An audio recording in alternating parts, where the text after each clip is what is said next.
Hi friends, రోజుకు ఒక మంచి మాటలో ఈరోజు మరొక అద్భుతం సత్యం.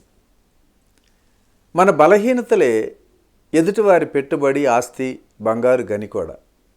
అది ఎలాగో తెలుసుకుందాం. ఒక ఉద్యోగి ఇండియాలో తాను చేసే జాబ్ విసుకొచ్చి రిజైన్ చేసి లండన్లో అతిపెద్ద మాల్లో ఒక సేల్స్ మ్యాన్ ఉద్యోగానికి అప్లికేషన్ పెట్టుకున్నాడు. అది ప్రపంచంలోని అతిపెద్ద మాల్. అక్కడ దొరకనటువంటి వస్తువు అంటూ ఉండదు అసలు. అక్కడ అంతకుముందు సేల్స్ మ్యాన్గా ఎక్కడైనా పనిచేసావా అని అడిగాడు బాస్. చేయలేదు అన్నాడు.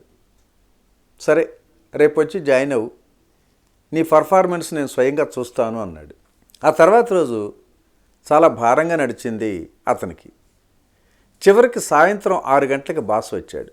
ఈరోజు ఎంతమంది కస్టమర్స్కి సేల్స్ చేశావు అని అంటే, సార్ కేవలం ఒకే ఒక్కళ్ళు అని చెప్పి బదిలిచ్చాడు. అవునా, ఒక్కటేనా? ఇక్కడ నువ్వు గమనించావా? ఇక్కడ ఒక్కొక్కళ్ళు అందరూ కూడా 40 నుంచి 50 మంది సేల్స్ చేశారు. సరే, ఎంత ఖరీదైన సేల్స్ నువ్వు చేసావో చెప్పు అన్నాడు. సార్ 8,09,770 పౌండ్స్ అని చెప్పాడు సేల్స్ మ్యాన్. ఆ మాటలతో అదిరిపడ్డాడు బాస్. వాట్, అంత పెద్ద సేల్ ఏం చేశావు అడిగాడు బాస్. వినండి, ఒక పెద్ద ఆయనకి ఒక చేపలు పట్టే పెద్ద గాలం అమ్మానండి అన్నాడు. అదేంటి, గాలం ఖరీదు నువ్వు చెప్పినంత ఎక్కువ ఖరీదు లేదే అన్నాడు బాస్. అయితే పూర్తిగా వినండి. తర్వాత ఆ గాలానికి సరిపడేటువంటి ఒక రాడ్డు, ఒక గేరు కూడా అమ్మాను. ఎక్కడ చేపలు పట్టాలనుకుంటున్నారో అడిగితే దూరంగా నది ఒడ్డునని చెప్పా. దానికన్నా ఒక బోట్లో వెళితే నది మధ్య చేపలు పడితే బాగుంటుందని చెప్పి ఒప్పించి బోట్ స్టోర్లో ఒక బోట్ డబుల్ ఇంజన్ ఉన్నది కొనిపించాను.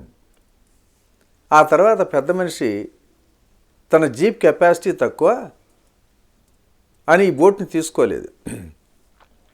అప్పుడు ఆటోమొబైల్ డిపార్ట్మెంట్కి వెళ్ళి ఒక కొత్త 4x4 డీలక్స్ బ్లౌజర్ కొనిపించానండి.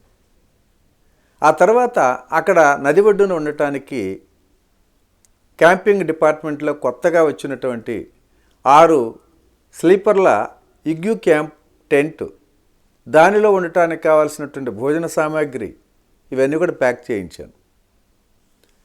బాస్ ఆశ్చర్యంతో 2 అడుగులు వెనక్కి వేశాడు.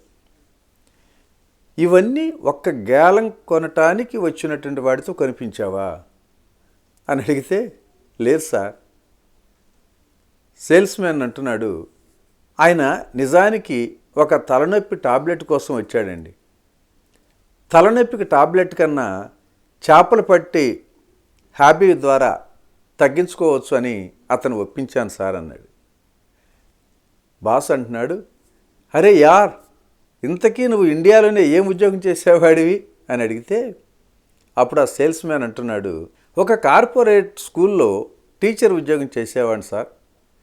టీచర్కి సేల్స్కి ఏంటి రిలేషన్ అడిగాడు బాస్.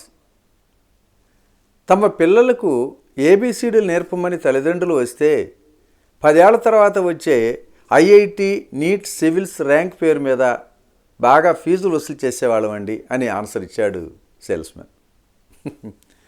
మిత్రులారా, ఇందులో మనం తెలుసుకోవాల్సిన నీతి ఏంటంటే, మన బలహీనతలే ఎదుటివాడి పెట్టుబడి, ఆస్తి, సంపద. నిజానికి అది బంగారు గని లాంటిది. ఆ బలహీనతలు మనల్ని ఎంతటి స్థితికైనా తీసుకుపోతాయి. అవునా కాదా? ఒకసారి దీర్ఘంగా ఆలోచించండి. అలాగే ఈనాటి కాలంలో మానవాళి శ్రేయస్సు కోసం పడే ఆరాటంలో మనం ఈ ప్రపంచాన్ని తలకిందులు చేస్తున్నాం. ఈ గ్రహాన్ని నిలువునా చీల్చేస్తున్నాం. ఇంత చేసినా మనం అత్యంత ఆనందకరమైనటువంటి స్థితిలో ఉన్నామంటే కానీ కాదు. అలా ఉండటంలా ఇంతకుముందు ఏ తరంలోనూ మనం అనుభవిస్తున్నటువంటి ఇంతటి సౌఖ్యాలను, సుఖాలను, సౌలభ్యాలను ఎవ్వరూ కూడా పొందల గతంలో. కానీ ఇన్ని సౌకర్యాలున్నా మనం మరి అత్యంత ఆనందకరమైనటువంటి ప్రశాంతంగా ఉన్నామా అంటే, ప్రేమగా ఉంటున్నామంటే ఒక్కసారి ఆలోచించండి. ఎవరినైనా మీరు బాగున్నారా అని అడిగితే వారి నుంచి ఎలాంటి సమాధానం వస్తుందో మనందరికీ తెలిసిందే. అందరూ కోరుకునే ప్రశాంతత కావాలి అనుకుంటే మరి ఒక్క ధ్యాన మార్గం తప్పితే మరేమీ లేదు మిత్రులారా, అవునా?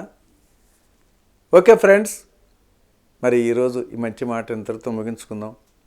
తిరిగి రేపటి రోజుని మరొక జీవిత సత్యం ద్వారా కలుసుకుందాం. Thank you. ఇట్లా మీ రామిరెడ్డి, మానస సరోవరం. మీరు ధ్యాన జ్ఞాన ప్రచారం చేయాలనుకుంటే లక్షలాది మంది ఆదరిస్తున్న PMC ఛానల్ తో భాగస్వాములు కండి. The PMC trust, Google pay, phone pay number 8977009932.